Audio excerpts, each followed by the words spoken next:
Salut, j'espère que vous allez bien. Dans la vidéo d'aujourd'hui, on va parler sur la maladie de Parkinson. C'est une dégénérescence ou destruction due à l'âge d'un type de neurones. Ce sont les neurones dopaminergiques ou les neurones productrices de la dopamine, qui est une substance neurotransmettrice. Cette substance intervient au niveau des neurones qui contrôlent le mouvement. Le manque de dopamine sera à l'origine de troubles du mouvement, c'est-à-dire on aura une lenteur des mouvements, on appelle ça une dyskinésie, une rigidité des membres ou hypertonie et des tremblements réguliers au repos, ainsi qu'un trouble de l'équilibre. L'essentiel, cliniquement, on a une triade: une dyskinésie, une rigidité ou hypertonie et des tremblements de repos. C'est une pathologie assez fréquente. Elle touche 1,5% de la population âgée supérieure à 25 ans. Donc, cette dégénérescence se produit au niveau de la substance noire ou ce qu'on appelle le locus niger. C'est-à-dire, au niveau du synapse, on a la partie présynaptique où on a le stockage et la libération de la dopamine, et la partie postsynaptique où on a la réception de la dopamine. D'accord. Pour pallier à cette carence en dopamine, on peut donner de la dopamine, mais la dopamine ne traverse pas la barrière hémato-encéphalique. C'est pour ça qu'on donne un précurseur à la dopamine, à savoir le L-Dopa. D'accord. Ce qu'on appelle comme médicament l'Ivodopa ou la carbidopa. Le problème est que ce précurseur peut être dégradé avant qu'il arrive au niveau des neurones.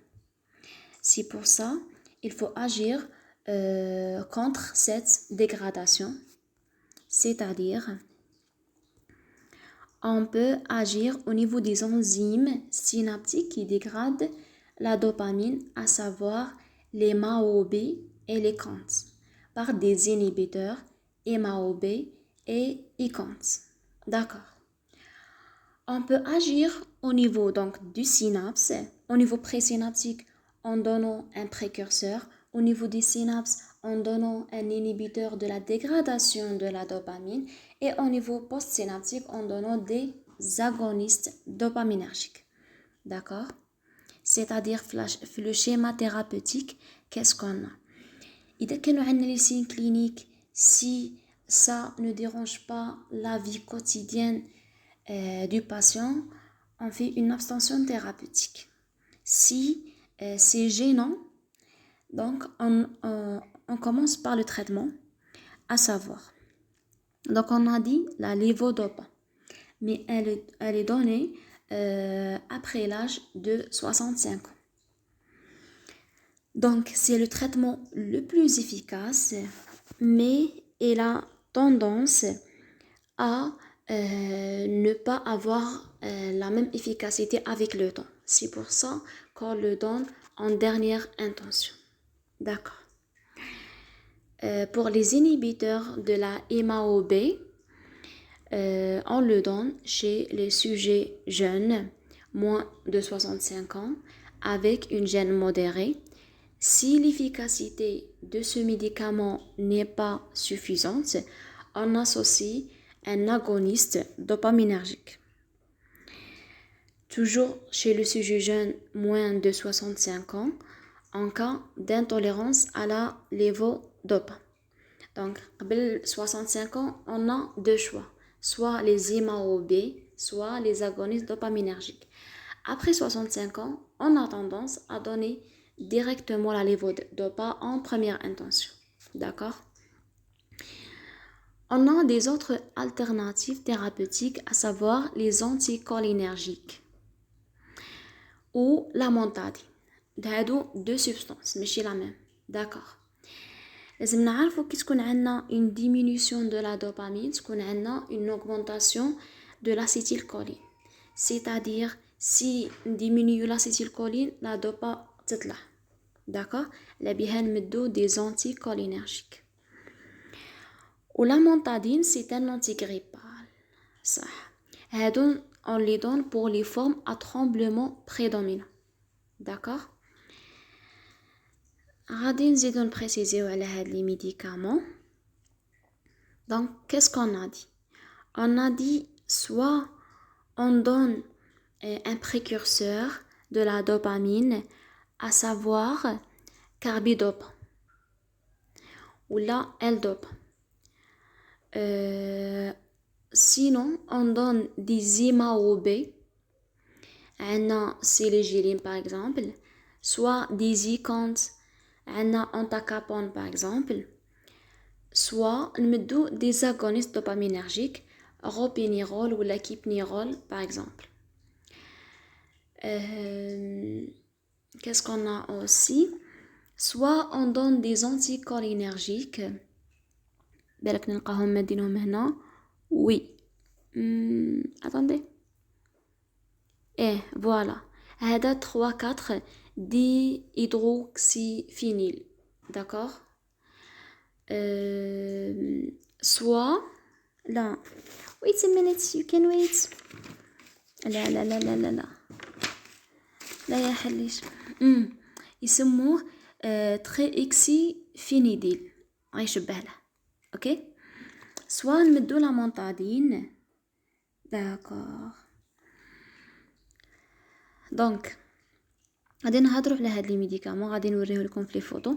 دونك قلنا نمدو بريكورسور هاهي ليفودوبا، نمدو دي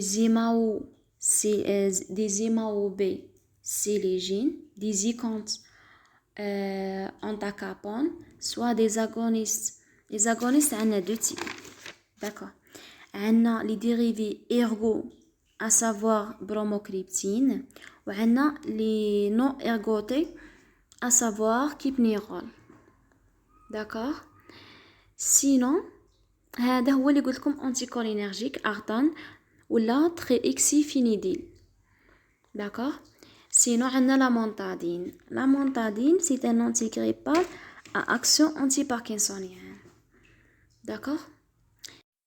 Pour l'évolution de la pathologie, elle évolue en 4 stades.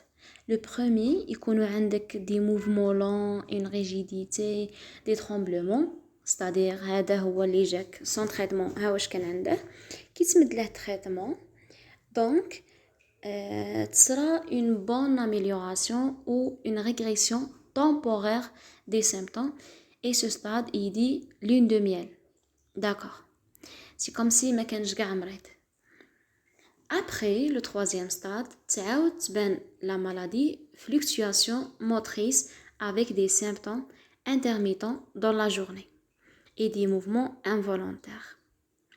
Au stade 4, c'est un stade avancé où il y a les troubles de la motricité plus sévères et des troubles cognitifs. C'est-à-dire, douane تاعنا غادي يكون عندها une efficacité mais ça ne dure pas longtemps. D'accord. Le traitement, il n'a pas comme objectif de guérir le patient, mais de ralentir l'évolution. يعني بالtraitement ou sans traitement غادي يتمشى في هذا الشيء. واش هي الtraitement؟